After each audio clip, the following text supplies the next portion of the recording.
Word is nobody drives in LA. We're back for our second local election special, talking with transit-forward candidates in the greater Los Angeles area. Today, our guest is Barry Snell, who is running for city council in Santa Monica. We cover a lot of topics in this episode, such as business in downtown Santa Monica, the 3rd Street Promenade, and the importance of a tight, inclusive community. And of course, biking. We want to give a shout out to the Santa Monica Public Library. We recorded this episode in one of the study rooms at the Pico branch. Well, all right, here we go. We usually begin with a very hard-hitting question, and that is, Barry, how did you get here today? I rode my bike. Yay! I rode my bike. I don't live too far from here, and I just don't like to drive cars if I don't have to, so I rode my bike. Yeah, I'm much the same. I live in the neighborhood too, and I was pressed for time today, so I took a little electric skateboard instead of my bike. I'm still figuring out the time difference between taking the board and how fast I can pedal. Normally I would take a bike, but today I'm taking that for time. And Eric, how about you? I took the 92 again and the E-line, and because I was for transparency, I like to talk about what was good and what wasn't. Everything was fine. The absolute worst thing that happened was 2 old ladies were speaking at very loud volume on the bus. So if that's the worst thing that happens, it's like, that's not bad. So this is another special quick turnaround election episode. Today we're talking with Barry Snell, who's running for city council in Santa Monica. So Barry, maybe could you tell us a little bit about, in the broad picture of things, how did you get here and how did you get to run for council, and what's your background? Thank you. I've lived in Santa Monica for over 20 years and raised my families here. My wife and I, we have 5 children. 4 of them went through Santa Monica school systems. And so I've always enjoyed being close to the beach. I grew up in New Jersey, so I'm an East Coast kind of guy, but I came out here, and in my day job, I'm a CPA. So that's kind of how I got involved. Got involved with the educational system in Santa Monica, and once my kids got to school, and jumped into the school board race and found out that I was pretty good at dealing with policy issues. So educational issues were really interesting. So I spent 4 years on the school board, and then I moved with my kids over to the college board, and I've been a college trustee for the last 9 years. So speaking of the college, I'm also an SMC student. I've been taking sustainability classes off and on for the last couple of years. And before we popped to record this podcast, you were telling us a little bit about like the parking situation and one of the things you worked on. I was going to talk about this day, Kyle. When I first got on the board of the college, the biggest issues from the neighbors were that our students were parking in their neighborhood, and they could not find parking. And the city was going through with the neighbors to permit parking. And the college was the largest traffic contributor to the city. We knew that. That was over 9 years ago. So the board came up with, different policies. We looked at our finances, and we negotiated with the city where now all our students ride the Blue Bus for free. So that was the beginning of it. And so we saw where traffic was being reduced because of that. Students were starting to use the bus a lot more. But then once the train line came in, it was a game changer. I mean, we're changing 17th Street. I love the fact that, on any given day at 8 o'clock in the morning, you will see students getting off the train, walking. I guess it's less than a half a mile up to the school. It's just a game changer. And as I told you, now our parking lots, even before the pandemic, are not being utilized as much. We're not having any complaints from the community about parking. And it's really changed the atmosphere around the college because people are really utilizing mass transit. The cars trips are reduced tremendously. So I'm really excited about what the college did. And even from like a local boots on the ground perspective, right? Once the protected bike lane opened up on 17th Street, that is like my go-to grocery run route now. Like I bike up Pearl because that's like it's like a non-protected bike lane. I'll take that north-south and I'll cut over, through that. And it's fantastic. It's a whole the entire back half of my trip. I don't have to worry about hitting anyone or anyone else hitting me, you know. It is such a nice stretch to go through. It is. I use it an awful lot also. And when my son was going to Santa Monica High School, he used it. I mean, that was his route to school. So we really don't think about it that much about how much, one, it's much more affordable because I'm not using my car as much, okay, gas trips. And from a safety standpoint, from a parent safety standpoint, the fact that we put in these bike lanes the way we did around 17th Street all the way to the high school, we really have reduced the amount of accidents for students. And when I was on the school board, I was one of the initiators of the Bike to School Day. We started that. We actually started that, you know, maybe almost, I guess now it's about 20 years ago. We started that. And I'm glad to see that it's still going on in our public school system. I was going to say, so I live in Silver Lake, and we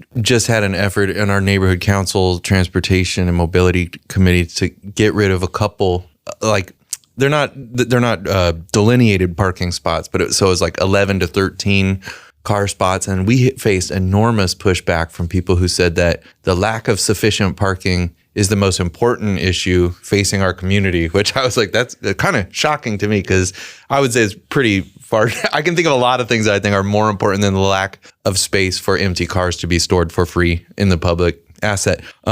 That is our streets. But they ended up taking them away, by the way. They painted their curb red. But what I was going to say is just that it seems like there's a push and pull, but everyone kind of identifies the same problem, that there's too many cars on the street, it's too hard to find parking, et cetera. And there's two different strategies. One is to create more places to park, which incentivizes more people to drive, because people think it's going to be easy to find parking if they know there's more parking lots. And the other one is to get people out of cars, to make them safe and comfortable, and to provide them with sustainable, practical options like trains and protected bike lanes. And it sounds like, you know, once it's done and it's been done and people see that it's working, people are on board with it.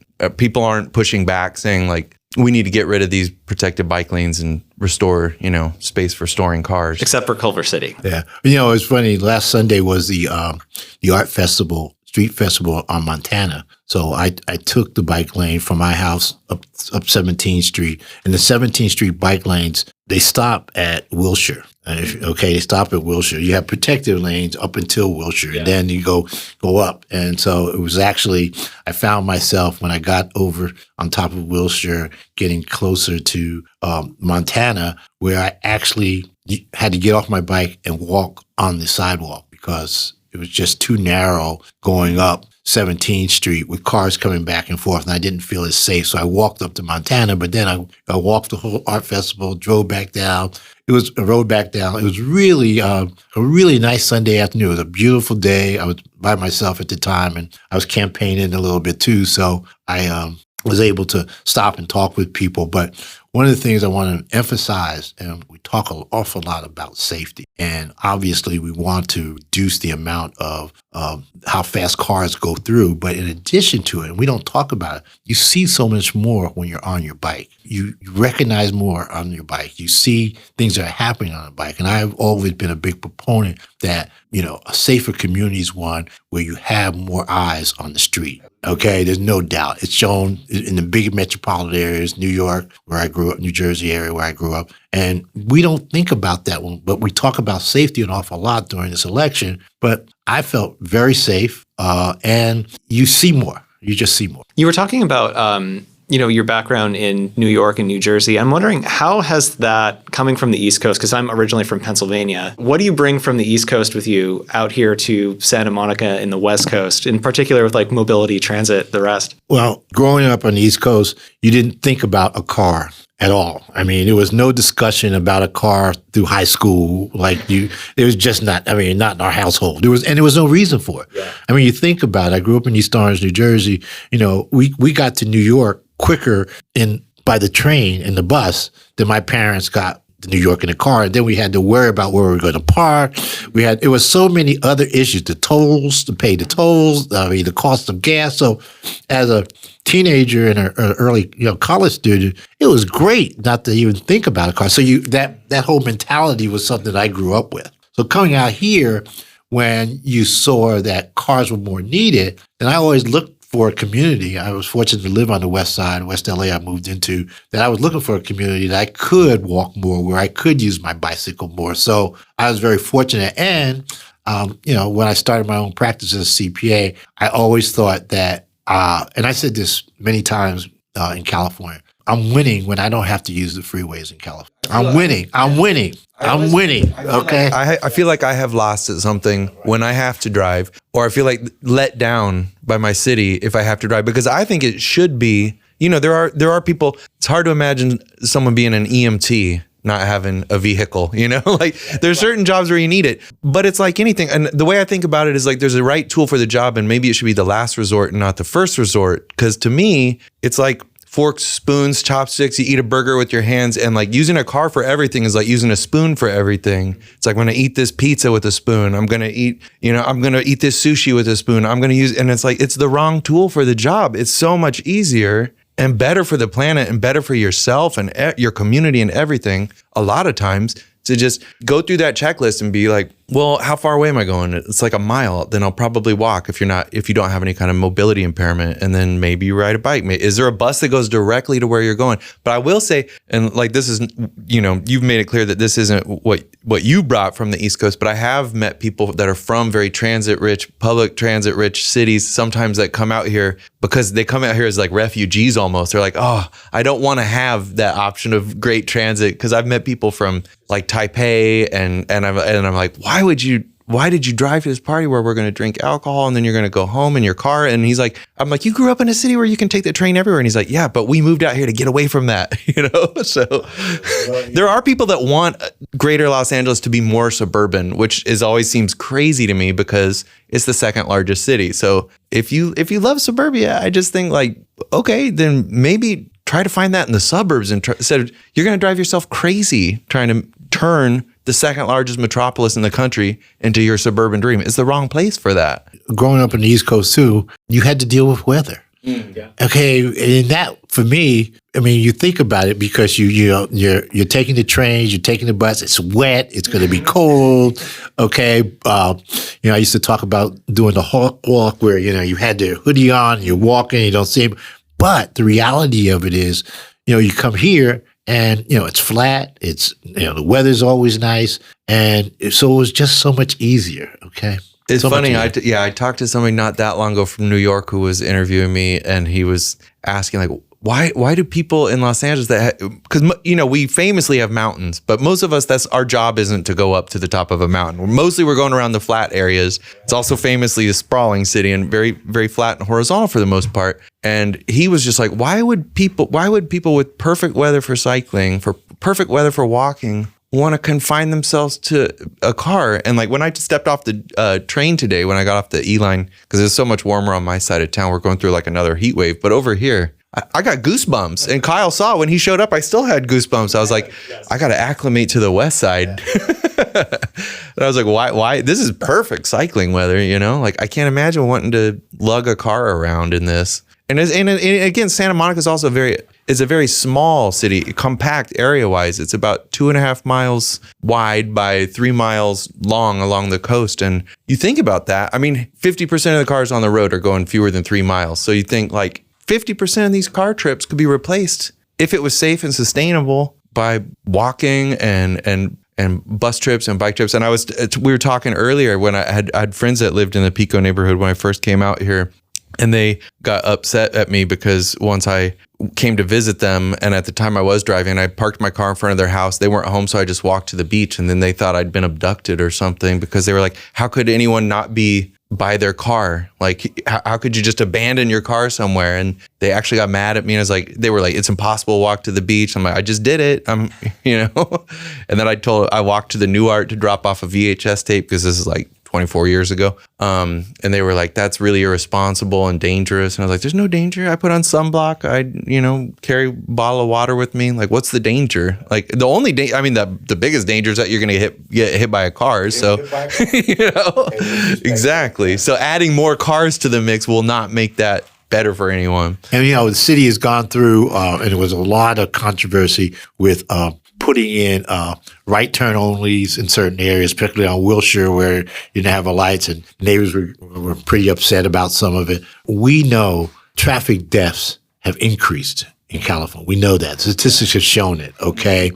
And, when I listen to people about the fact that they have to slow down or they can't get somewhere because of all these, the bumps in the road and the bumps in the road, I think about it and I say, you know what? You just need to plan better. You just need to plan your time better. You want to be able to do that get someplace when you have to use a car. But, the risk is so much higher. It's so much higher, and traffic deaths are so much higher. You see what's happening on PCH, and there's just certain ways. And as a biker in Santa Monica, if you truly are a biker in Santa Monica, you really have your routes. You know them down. Yep. If I'm going somewhere, I know which route to take. If my kid is going somewhere, we've gotten our families. If my kid's going somewhere, he knows the routes that we are to take. So all those kind of things are just beneficial and much safer as a community. I think that makes me think about something I was thinking about last night, is that when you are reliant on bikes and buses and walking, you have to be able to roll with it a little bit more. And I think that's scary to some people. They want that predictability of, I get in my car, I put in the GPS, I go where it says to go, and I go there. But I think, it's important to keep your body and your brain flexible. And sometimes you have to roll with it. And so last night, I was taking the E-line home and it said, and then take the 217, I think, to Hollywood, or no, I don't remember which, the red line, whatever it is now, and then take the 217 home. And I was like, or I could just walk like 5 blocks east, hop on the 92, and that goes to my door. So just being able to make that decision. But that's scary to some people because they're like, I don't know about stuff. The commute that I make most often is going from my apartment going up to the gym that I go to. That's like 33rd and Pico, like up this way. If I am to take a car, it'll take me anywhere from 8 to 40 minutes to get there. Roll of the dice. If I take my bike or if I take my one wheel, it's 15 minutes, regardless of the time of day, regardless of who's driving. Like, I have so much consistency because I know how fast my legs go, and I know that the world's not going to throw curveballs at me usually, right? So a question that maybe is related to this election cycle. Sure. What do you see are like the bigger issues for you that are coming up? What really is important to me is having an inclusive community. I moved to Santa Monica because I really felt that it was a really inclusive type of community. And it was. I mean, I moved in with my children, and the educational community, the public systems are really, really good. And so the school community was very welcoming to my household, okay? And I think I have seen over the years that I've been here that as a community, I get a feeling of us being more divided. So I want, and we've always been a community where any given time, the 90,000 residents that live in Santa Monica, there could be somewhere in the neighborhood of 240,000 people in our community, our 8 square miles at any given time. But I really always felt that when you walked into a grocery store, when you walked into a neighborhood theater, that you were part of the community. You know your faces. You knew your city council members. You knew your residents. And I felt that we were getting away from that, and particularly with the issues of our unhoused. Santa Monica's always had an issue with unhoused population. We've always been one that's been arms open. And I've gotten so many people that are talking about being fearful of the homeless situation, that crime is up, that we're not safe. Even though I do believe that, safety is very important, and, I'll be a big candidate with respect to supporting our police department. But I also feel that the feeling of being safe comes from us not being as much of a community again, not being, and, obviously the pandemic has had something to do with us all being home. We saw it with our college students, that and people network, turning that to community. online too, exactly. And just like reading Nextdoor and Citizen, and our commercial retail department, everything is done online. So you've lost that sense of community, that connectiveness with someone to rub arms with, to be able to say, you've lost that. And I think that leadership at our council level has the capacity to bring that synergy back. And I look forward to that. I mean, I spent 12 years also on the downtown Santa Monica board also. So we were really big about traffic. We was really big about how we bring in economic revenue to the community, that kind of infrastructure. So I was always focusing on how Santa Monica could be a more inclusive type of community. So I'm going to bring that to the council. I definitely am. I guess this is a practical question, but what is the Downtown Santa Monica Board? The Downtown Santa Monica Board, every city has what they call their BID, the Business Community Board. But in Santa Monica, which is different than anywhere else in California, my understanding is that our board is made up of 12 individuals, 13 individuals. 6 of them are appointed by our city council members, and then 6 of them are voted into by the property owners. Okay, so you have a board that very well, I didn't have a business downtown. I didn't own any property downtown, but because I was appointed to it, I had the community aspect going onto the board, which is really unique because most business district boards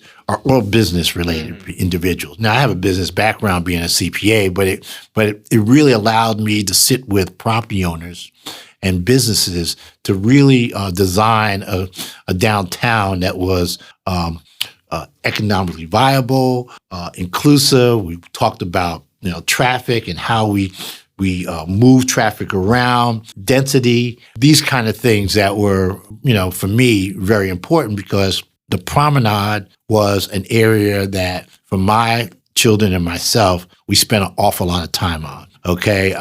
When I first moved in, there was a bookstore on Wilshire and the 3rd Street Promenade. I talk about this all the time because we talked about it last night with. Okay. That particular building has been empty for 12 years. And I probably, when it was open, spent more money in that store than anywhere else because, we had children, they had books, I'd have meetings there, they had a coffee shop there. There were so many things we could do as a family. We could go there and spend 2 hours. Everybody had their little section of doing things that we didn't spend, that we weren't able to do. The promenade also was a great area for the middle school children to go to because middle school children, you don't have to worry about cars coming down. They could get some pizza. They could go to the movies. They felt that they had a little freedom being with their cluster of groups. I remember one time when I first got on the board, children under 13 had to be with their parents. I think it was under 16, had to be with their parents or had to be off the promenade by I think it was 8 o'clock or 9 o'clock. And so the promenade was a central focus for our community. And the fact that the retail market changed, the fact that, we went through, the pandemic, really changed the atmosphere of the downtown. And then obviously last year when we, 2020, 4 years ago, when we had our mini riot downtown, it really affected a number of businesses. And so I'm looking forward to being on the board to really, and we're seeing it already. We have a bookstore that just opened up on the 1100 block. We're seeing that businesses and the experiences downtown are starting to change. Restaurants are opening up more now. And now we just need a new experience. We have a different need. Retail is not the primary. And we're going to have to figure out a different experience. Yeah, service and just third places, like you kind of alluded to, especially for people that are, too young to go to a bar or whatever. It's like, okay, then where are they supposed to hang out? And even for adults. I mean, here we are, Santa Monica. LA is the entertainment capital of the world. I mean, New York too, but you talk about it. It really is. We don't have a jazz supper club in our community. Yeah, right. We don't have a place where my wife and I would go to dinner, spend $100, listen to some great music, and walk home or take this. But we do not. That's ridiculous. Yep. That is ridiculous that we don't have music venues and comedy venues all over. We have a few. Those kind of experiences just doesn't make sense to me. And they can't be replicated by a chain. And that's what we kind of talked about it last night because I used to come over here in large part to go to the promenade. One of the things that brought me there was an Egyptian restaurant. It was probably the only Egyptian restaurant in the state, at least in Southern California. And that got replaced by a Sephora. So some of it was just, there was a whole international food court there of, Ethiopian restaurants, Egyptian, and I don't remember what else. I think there was a Japanese place, but it was knowing that I could come over to the promenade, get stuff I couldn't get anywhere else,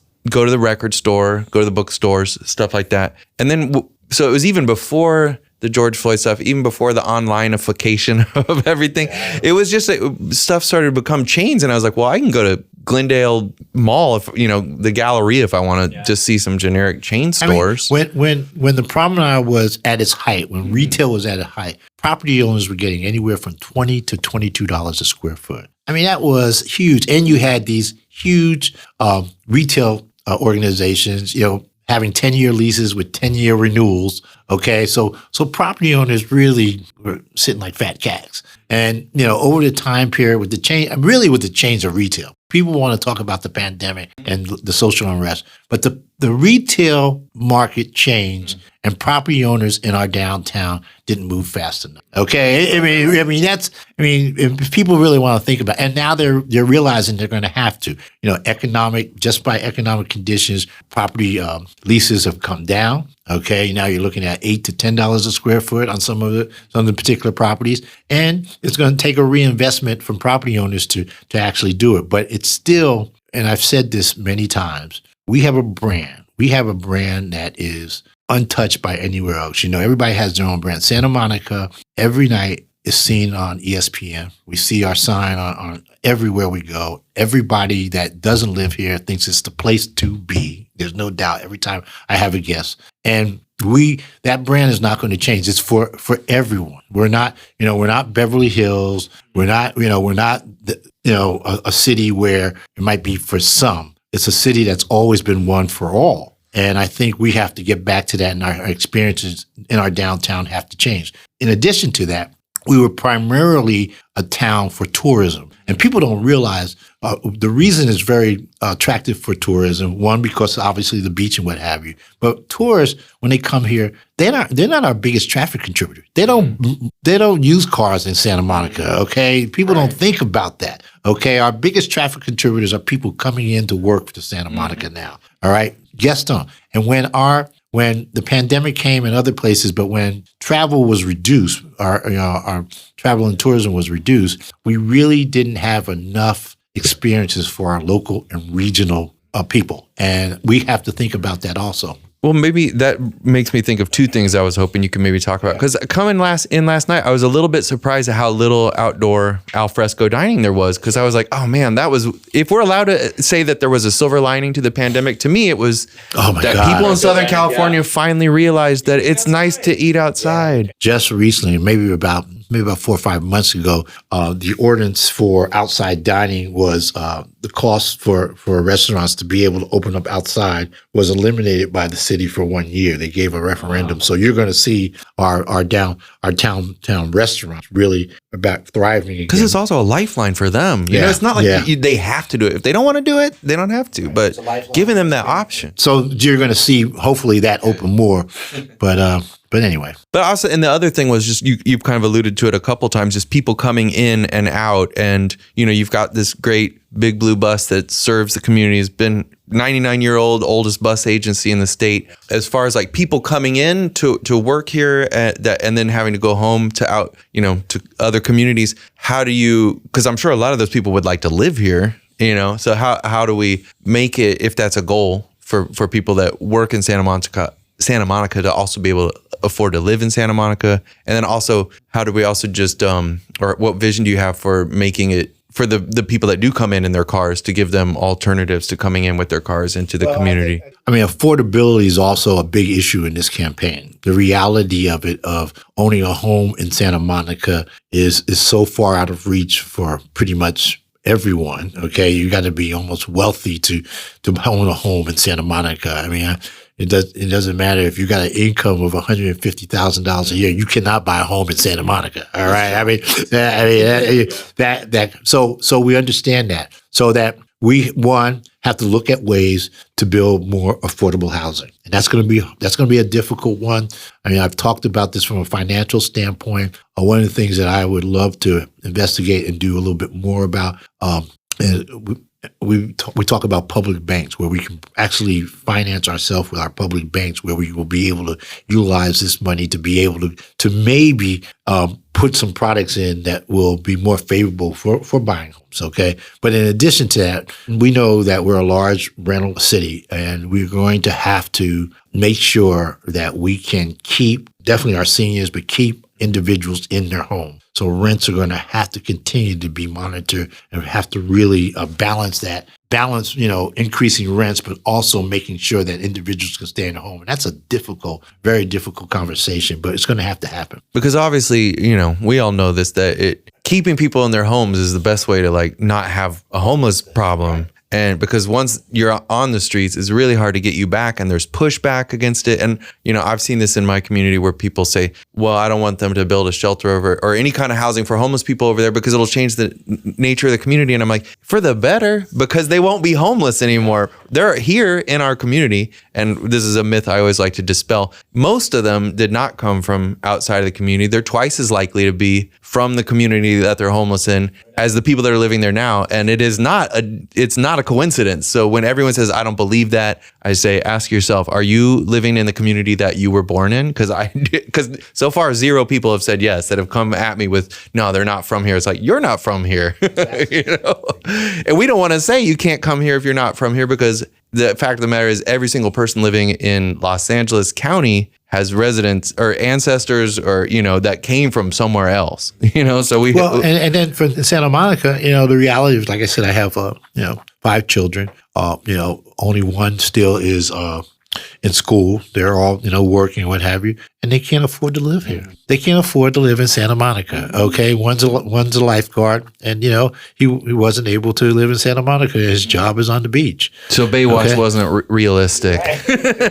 So those are the kind of things. But getting back to traffic and driven back to mobility, and I mentioned this to you that I have learned, and from being on the downtown Santa Monica board, if we can limit car trips, if you can reduce car trips, so many things happen. One, environmentally, it's much more healthy for everyone. It's much healthier for us to walk and bike and all these kind of things. And purely from an economic standpoint, it makes so much more sense because people don't realize that communities thrive when people are walking more, when people are not in their cars more. They're utilizing the services. And I think our downtown, we're bringing in 2,000 units into our downtown. Now, most of them are market rate apartments. They're going to need services. They're going to need services in our downtown. They're going to need cleaners. They're going to need, grocery stores. They're going to need, medical stuff. They're going to need everyday stuff that we deal with in our downtown. So what does that do? One, it helps our economy. 2, it reduces the amount of them having to get in their cars to do things. Okay. And then 3, it's just purely, I believe, much safer when you have a community that people are out and about walking. I just think I think even just in a bigger sense, I think just people recognizing people from the neighborhood, you start to get more of a social compact where it's like, we're in this together. This is our home. So it's not like that's somebody else's problem. I think I've told this story before. I was in Korea once and someone dropped a glass on accident on the ground and it shattered. And then someone else said, clean it up because there's foreigners around. That wouldn't happen in our culture. I feel like anymore. People would be like, I dropped it on purpose and someone else can sweep it up or whatever. I don't care. And like, if the more we see each other and interact and cross paths, I think we think like, hey, this is our home. This is like, this neighborhood is our living room. You don't want to make a mess in your own nest. I don't want to say, again, I don't want to say this is a silver lining of the pandemic, but for me, it was really cool. Cool is not a good word to use for this. But after the riots, everyone in our neighborhood went out to go and scrub graffiti out of the park. Like the folks from the West Side Comedy Theater had like, hey, we're going to go downtown and we're going to sweep up glass, Like I got to, after that, we all got to go out and clean up. I'm so glad you brought that up. I mean, I'll never forget May 31st. It was a Sunday. I was sitting there, I was still on the downtown Santa Monica board, and tears were in my eyes because I knew some of the owners and some of the vendors down there that their livelihood was being destroyed. I mean, it was really disheartening that Sunday. But the next day, purely from social media, purely organic, our community came out. No one talks about that Monday. Yeah. No one talks about that Monday. I mean, my wife was down there. My son was down there. They were cleaning up. They had their brooms. They had their shovels. They had their paintbrushes. That is the Santa Monica I live in. And that June 1st Monday wow, I still know the date. And it was really Yeah, I'm crazy. impressed. Okay. Was a Monday that we don't talk about enough in our community. I'm so glad you brought it up, Kyle, because for me, that's why I live in Santa Monica. That's why I'm doing what I'm doing. I want to ask you a question that I asked last night that give you an opportunity to answer. Is there a case to be made for people that live outside of Santa Monica, like myself, that we should be paying attention to what goes on in Santa Monica? I think you should. I mean, and I'll tell you why. Santa Monica's always prided themselves as being a leader. I mean, that's one of the things from a public educational standpoint. No denying, we have the number one community college probably in the country. People don't talk about it, but in the state, we are a community that 65% of us are renters. So as a result, we talk about housing and how difficult it is to live in California. And we have one of the most beautiful beaches in the world. Okay. So you have all these combinations. So I think we have so many green buildings. We build buildings that are just environmentally safe. I mean, we've had the gold standards for a long time. So I always think that we've been a leader with respect to that. We're a diverse community, and I mean diverse, ethnically diverse, but also a population. Like I tell people all the time, one of the things at Santa Monica College was that we had a large contributor from out of state and out of country population, and people would say to me, well, Santa Monica City College should be for our students. And I said to myself, can you imagine what the experience our students get by networking with students from other countries? I mean, my kids, my son went to Sweden because he met someone at the community college. And what experience they're getting too. Yeah, he grew up here in Santa Monica, but he was hanging out in Sweden. Right. And so we don't realize what we get from, and to answer your question, people outside of Santa Monica has always looked to us, to see where we're going as a community. And from a political standpoint, we've been highly political. I mean, our state senator, Ben Allen, is from Santa Monica. Our state, our supervisor, Sheila Kuehl, was from Santa Monica before she came out. Richard Bloom was our state assembly person. He was from Santa Monica. So at one point in Santa Monica's history, a few years ago, three of the most powerful people in our community were all legislators on our state and local. I mean, supervisor is a huge position in LA County. And so we have that, we've had that ability. And, I think it's been shown we're a highly educated community too. And now we're becoming a .com community, okay? And with everything here, we're seeing it. So I think we really should be a community that people should look towards. Do we want to ask our question about what your transit wish, no matter how big? So this is one of the questions we asked last night. If you could just wave a magic wand. I mean, if I could wave my magic wand. You can do a practical. And I know, I've said this. One, I would want to be able that if you're a resident of Santa Monica, that anywhere you wanted to go in Santa Monica, we would have the ability to take you there without your car. Mm-hmm. Anywhere you want to go in Santa Monica. So what I'm talking about is for those family members that like to ride their bike, that's fine. For those family members that want to utilize, like for instance, the hotels have this local car that comes around that picks you up from the hotel area and takes you around. People don't realize it, but you just get on your phone, you use it, what have you.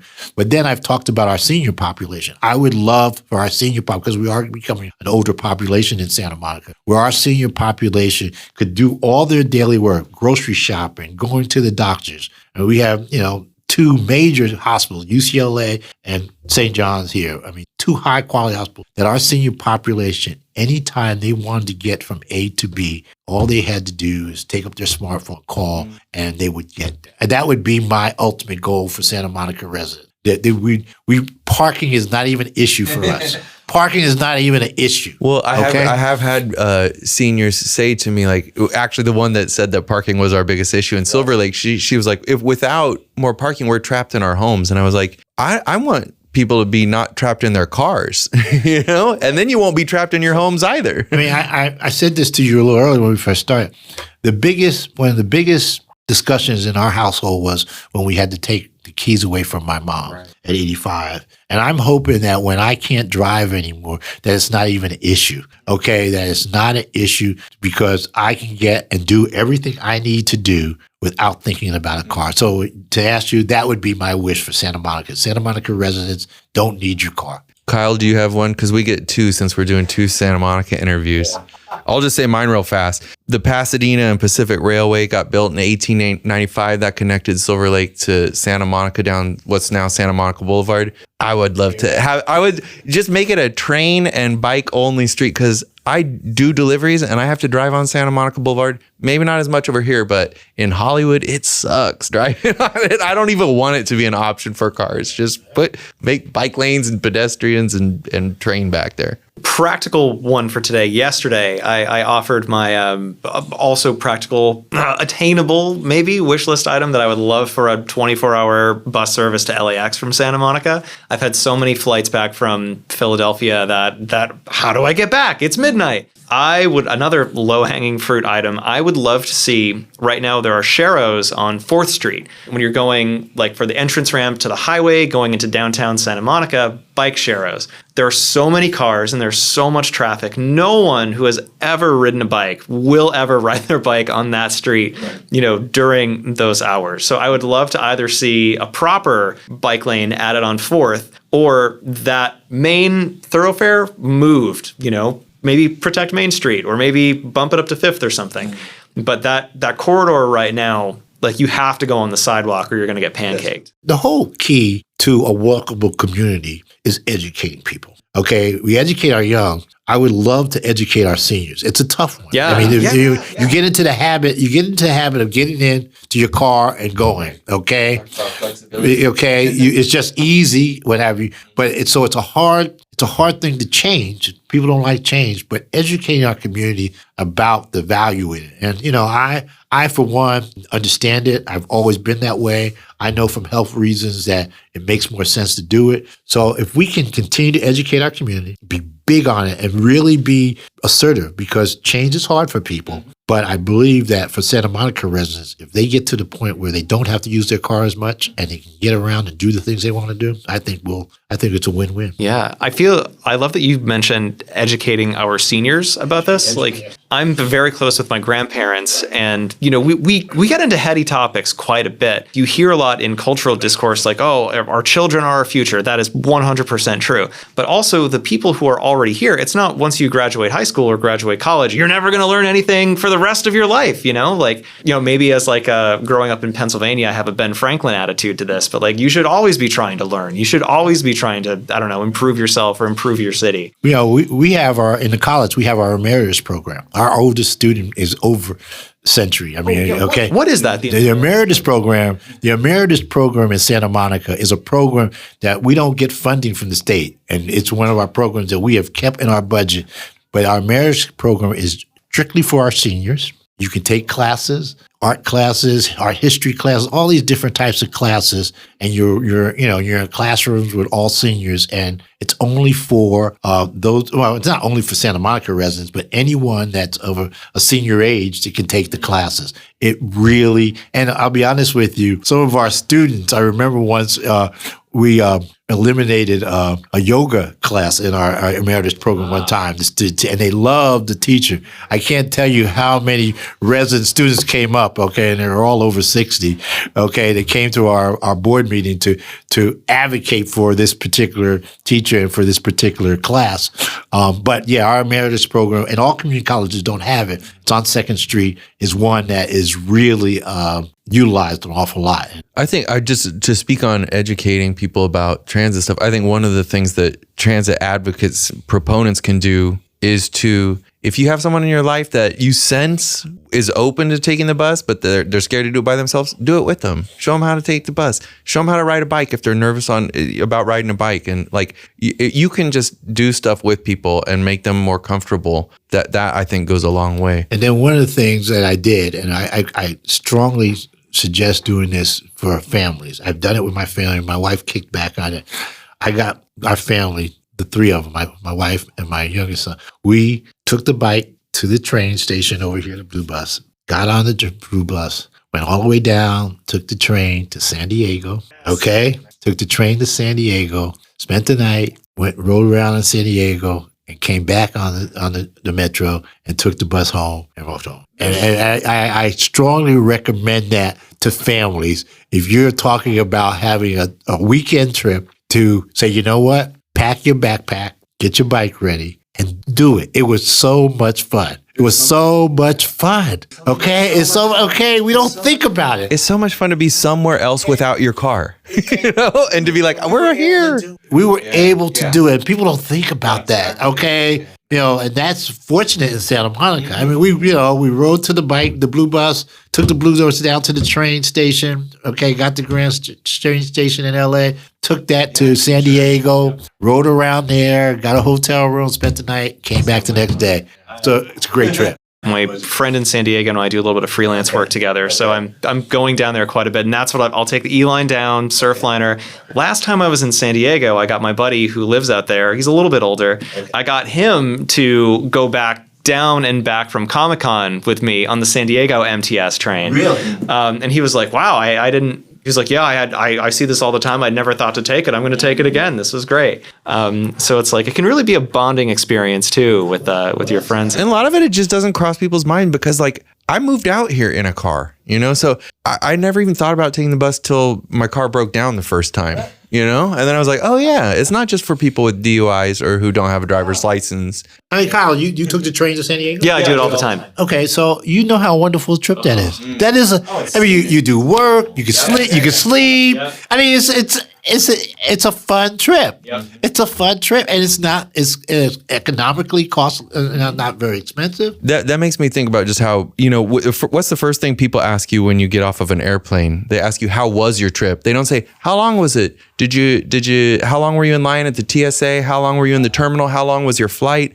When you're on the train, it's kind of the same thing. It's like, how was your train? But if you're fully in car mode, you're like, well, I can't take the train because it takes this long and my car only takes this long. Sometimes the train's faster, but it's not faster enough. And it's like, you don't even think about that when you're doing your games, you know, playing Wordle and replying to emails and watching a movie. I was watching a movie last night with my AirPods in. Like, you're not thinking about, oh, I got on at this time. You just look at your transit app and it says, here's when I need to get on if I'm going to get there by then. It's just like flying. I recently found that there was one Amtrak Starlight train that goes from San Francisco to LA. There's one a day in each direction. Okay. It's like a 9-hour, 10-hour train. Long, right. It's long. It leaves LA at 5 in the morning, which is kind of impractical. Right. But coming back from San Francisco, I took the train, back recently, and it was probably the only time that I've ever been forced to give myself a day off.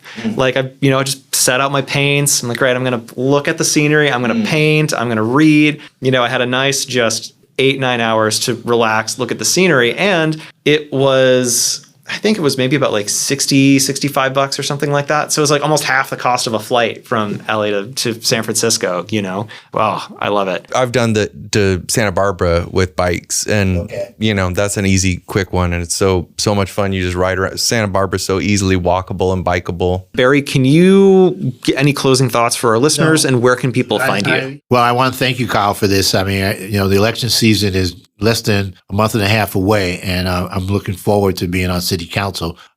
You can definitely Google me at Barry at Barry Snell for council.com, and you can also call me 310-410-0119, and I'm looking forward to it. I'm hoping that these kind of discussions make our community a better community. You got anything you want to plug? I think just for time's sake, the podcast's Instagram is Nobody Drives an LA Pod. That is also our email, Nobody Drives an LA Pod at Gmail. Share us around. If you'd like to volunteer as a guest or nominate a guest, reach out, let us know, and we'll be back.